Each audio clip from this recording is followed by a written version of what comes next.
I think if I hear you call me Becky one more time, six-pack, I'm gonna pop your tops. All six of them.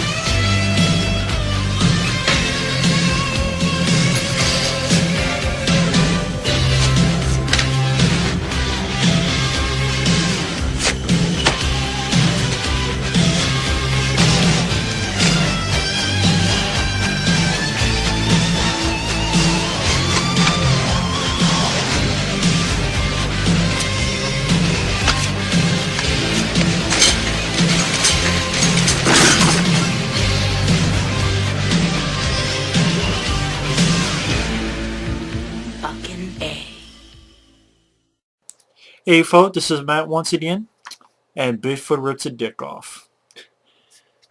I had to start out with that because it's Night of the Demon. This is a film that I had gotten this on IR for a long time ago, but of course I didn't check it out then. I should have, because this DVD doesn't work on my DVD player, so watch on the computer, unfortunately.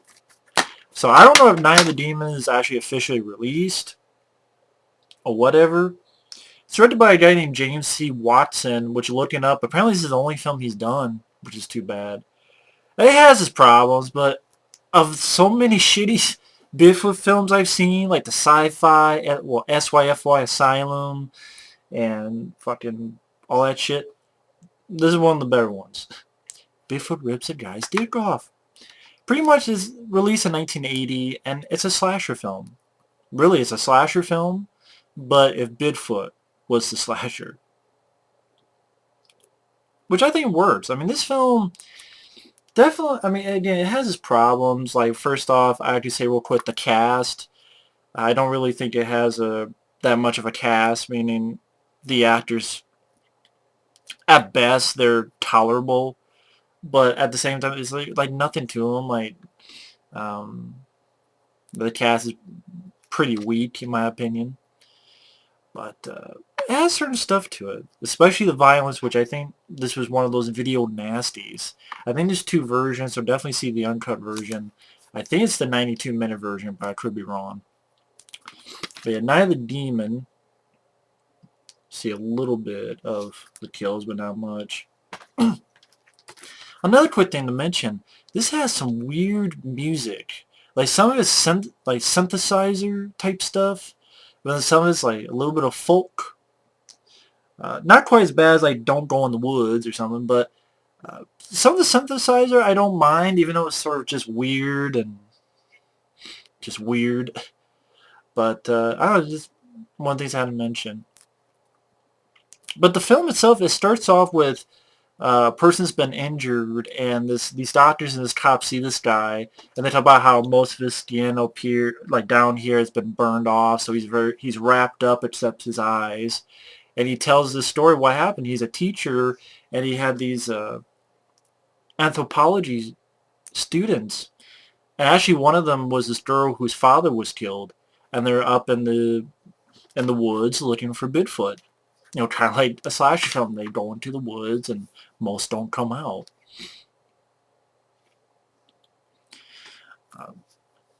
And a lot of times the film, like a lot of the kills, are kind of flashbacks.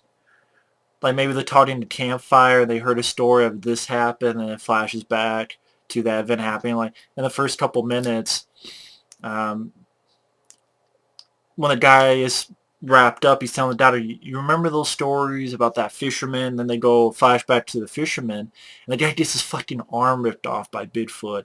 And I know a lot of people say that the gore looks like crap, but I didn't mind the gore, I'll be honest.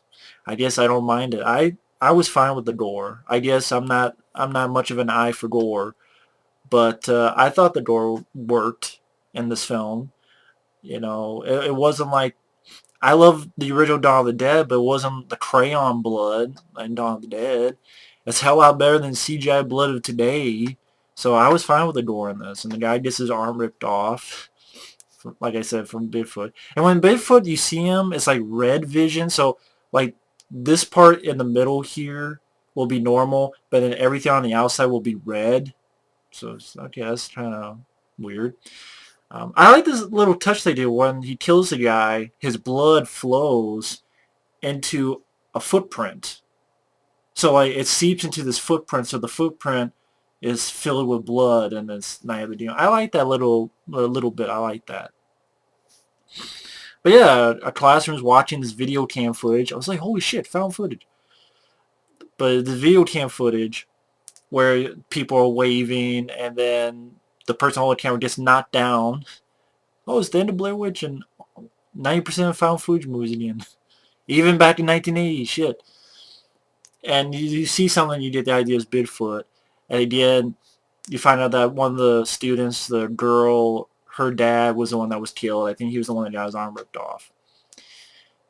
So they go off, and you have another flashback where this guy and his girl are having sex, and you see some tits and some man ass. Again, like a slasher film. And Bigfoot is an asshole. Because he's like, this guy's just getting his dick wet, and he's like, open the door and jumping the fucking guy out. And you hear stuff, and the guy, this shot here, where he kind of falls on the windshield and blood seeps down.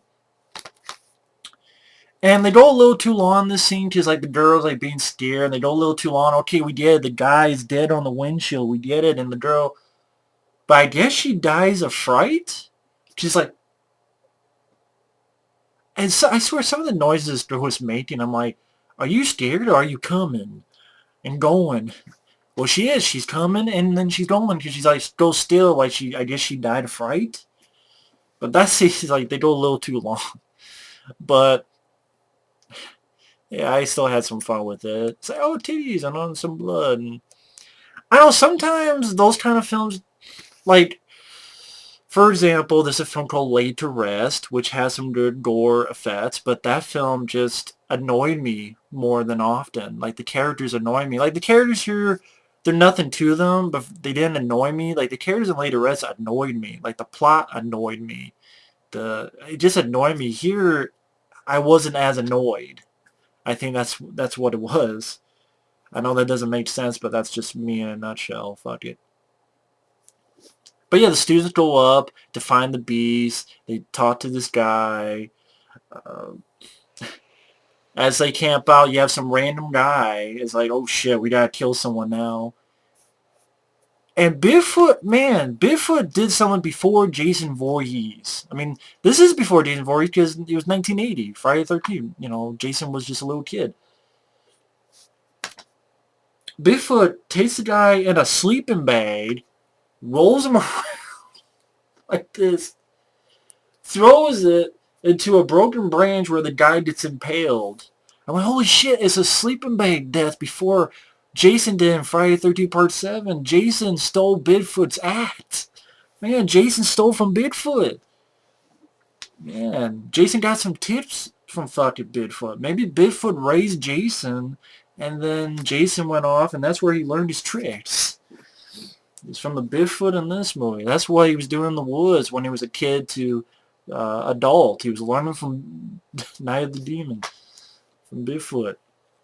But yeah, it was just funny to watch. I mean, because it just looks ridiculous. Man, I wish the sleeping bag dead before Jason. They talk to people around town. They get some info, including this person that's in the woods called Crazy Wanda. So they go off, and again, on the campfire, you have the idea in a flashback about, oh, this motorcyclist, where you get the infamous scene where a guy, again, Bigfoot's an asshole. He's a fucking jerk-off. Like, all the guy's doing is leaving the piss, and you see the guy's dick, and Bigfoot just goes like this. You don't actually see the dick pulled off, thankfully, but they do enough. Like, I think they do enough, which is fine. It's not like a Serbian film or something.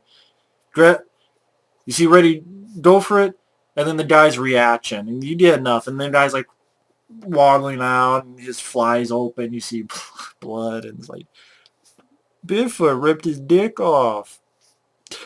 So of course he died from losing blood. I'm like, of course he got his fucking dick wing pulled off by a hairy motherfucker. It just makes me laugh. I shouldn't because it's fucked up, but goddamn. And I love that after they tell the story, the lead guy goes, well, we better get some sleep. I want some fresh start in the morning. I'm like, some sleep after that? You just told a story about Bigfoot ripping a guy's dick off, and me like, well, we better get some sleep.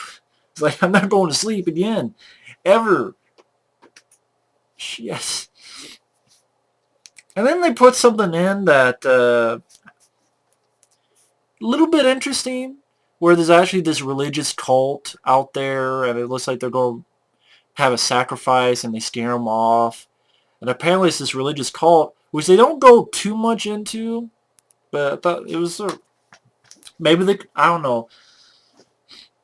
Part of me wonders would it be more interesting to go into it more, but then it's a Bigfoot movie. I don't want to be like fucking Bigfoot County where it turns to Rednecks and Deliverance. I don't want to turn to a different movie. Like, so at the end of the day, I'm fine that they stuck with Bigfoot movie. You know, that's what it is. It's a Bigfoot. It's not a fucking religious cult movie. It's not The Last Exorcism, like that ending of that movie. But apparently they're doing this because they have this idol of Bigfoot, and I guess you find out later they think of it as a demon, so they want to sacrifice someone. But the people shoot a gun in the air and they run off. And then you have this weird scene that just comes out of nowhere where I guess Lee Dye's wife, like you see Lee Dye, and then all of a sudden Bigfoot comes in, like rips his throat out, and it's the lead girl. I mean, not the lead girl, but it's the lead guy's wife dreaming. I guess she has a nightmare. I'm like, again, it's like they had a little checklist like shit. Every 5 minutes we gotta have some blood, and I guess it worked in this instance because you know you didn't have the acting, and there's not much of a story, so there you go. But yeah, they find the boat's gone. They find a footprint. They camp. Um, Again, Bigfoot's an asshole. A guy's just having sex with his woman. Bigfoot comes along and scratches his fucking back. And Bigfoot's like trying to get the way of the dick. Or in the way of the dick. You know, just people try to have their sex on. Bigfoot's like cob blocking everybody. He's a jerk off. They finally find that girl at Crazy Wanda's place, and once again you get a flashback of this Bigfoot kills his woodsman, takes his woodsman's axe and hits it right here on the guy's shoulder and kills him with it. And also, I think this is during a campfire scene. Then another where these two teenager Girl Scouts they get chased by Bigfoot, and Bigfoot takes them, and they both have knives, and like he uses the knives of one to stab and cut the other, which I thought, okay, man, Bigfoot's like getting inventive and shit, man. He's having fun with this, I guess. I'm saying, fucking Jason Voorhees learned from Bigfoot. It has to be. Shit, man. Even later on, he uses a fucking pitchfork like Jason. Did Jason do that in part 2? I'm not sure if he... I think he did. Yeah, I think he did. Just, it made me think of the Prowler as well, because he used a pitchfork, but, what else happened? Oh yeah, one of their buddies get off, no, they don't get off, but they go off, and he gets his face smashed into, a tree, and disappears. Basically, at the end of the day, they do this thing where they hypnotize the girl, and you find out that Crazy Wanda, she was raped by Bigfoot, and she had this offspring, and her father was a religious type and killed the offspring. So you found out at the end, she was so fucking crazy about, you know, for her baby, because her old man killed her baby, she burned her old man and killed her old man. And actually Bigfoot comes and visits her every once in a while to give her gifts. And the ending to this film, the rest of the film I can say is cheesy, which usually is a word I don't use because like what is cheesy? What represents cheesy? But it's just, You want to see Bigfoot, some crazy kills, and a slash film with Bigfoot, weird, music. But the ending, people can disagree and make fun of me for this, but I thought the ending was creepy. I really did. I think that's why I give a little thumbs up to the film. I may be the only one who thought this, because I know a lot of people, oh, it's goofy. I was creeped out by the ending.